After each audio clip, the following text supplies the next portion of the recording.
They'd acid washed it and everything, but it still came back. Things keeps coming back every single time. Yeah, this place is creepy.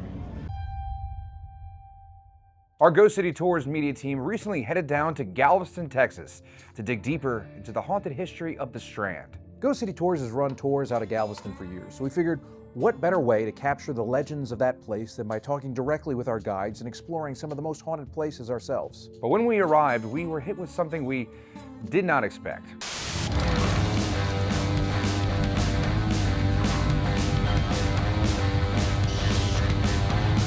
Turns out it was the first night of the Lone Star Rally, the largest biker rally in Texas, and the Strand was absolutely impossible to film on.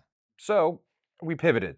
Now, being from the New Orleans area, we're pretty familiar with Jean Lafitte, pirate, smuggler, entrepreneur, and Galveston was once his domain. So we thought, why not track down his old house, otherwise known as Maison Rouge? Maybe we'd find a haunting or two along the way. I do recognize this from our research. We couldn't go down that road on Google Maps, but I know if we go right over there, we should be able to see an historic site of the great Jean Lafitte. Back in 1817, the pirate Jean Lafitte made Galveston his base of operations. Maison Rouge was part home, part fortress, complete with cannons on the upper floors and treasures stashed from his raids across the Gulf. For a few chaotic years, Lafitte ruled Galveston like a pirate king. But in 1821, when the U.S. ordered him to leave, he burned the entire settlement to the ground, including his house, before sailing off to Yucatan. Well, here it is. It was literally just some shitty bricks behind a closed-off fence. Not exactly the pirate hideout we imagined. Wow, a lot of motorcycles. A lot of motorcycles. Let's see. Decades later, in 1870, a new structure was built right on top of Lafitte's old foundations. The building changed, but the legend of Maison Rouge never really left. We're gonna go see the back of the property, which more, I guess, burned buildings. Kind of cool it's still there. It's a replica. Oh, it's a replica. Shit. Yeah. It says no trespassing, yet also come on in. So the Strand was a bust. Jean Lafitte's house, also a bust. At this point, we did what any self-respecting pirate hunters would do. Well, like any good pirate, we of course have to lick her up. Maybe then we'll find exactly what we're looking for. We need to have the inspiration that Jean Lafitte himself would have had. A lot of rum. And that's when everything changed. Tucked inside Sandy's Country Store Lounge, a local bar tucked far away from all the chaos of the rally, we met the owner, Sandy. And Sandy introduced us to something far stranger than pirates or haunted saloons. One of Galveston's most bizarre urban legends, the face. The face appeared on the wall at UTMB. They scrubbed the wall, they'd acid washed it and everything, but it still came back. Now, the face sits on the wall of the Ewing building at the University of Texas Medical Branch, a stain shaped unmistakably like a face that refuses to disappear. First time I saw it was in 1980. Okay. And somebody took me down there, but they have tried and tried and tried to erase it with acid, everything, but the face still comes back through the cement. All day long, Paul and I had been striking out. Everything we tried fell apart. It just seemed like all the failures that we had, so too did the people at UTMB trying to get rid of this face. So it felt like a sign for us to keep going and look at this even further. Do you avoid driving over there? Does it give you the heebie-jeebies?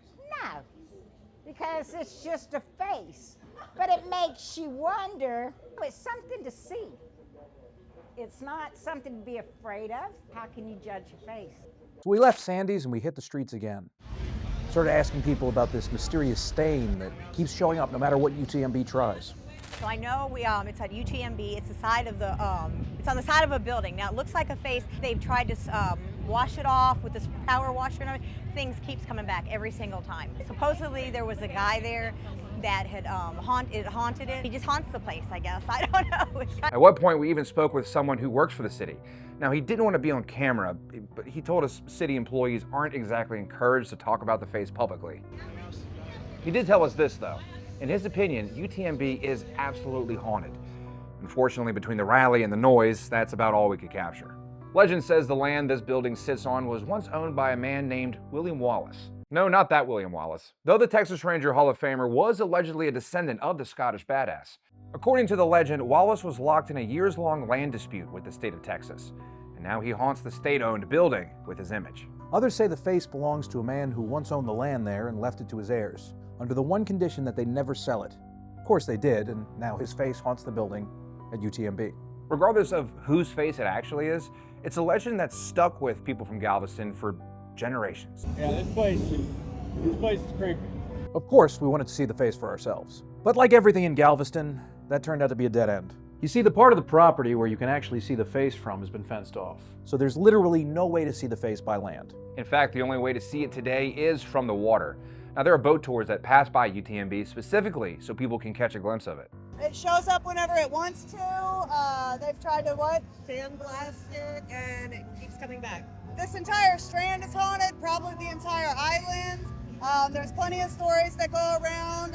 We've had a lot of natural disasters, a lot of deaths, so with death comes haunting. So after a day of failed attempts, a biker rally blocking the Strand, a disappointing pirate ruin, and absolutely nothing going according to plan, we stumbled onto something more mysterious than anything that we could have scheduled.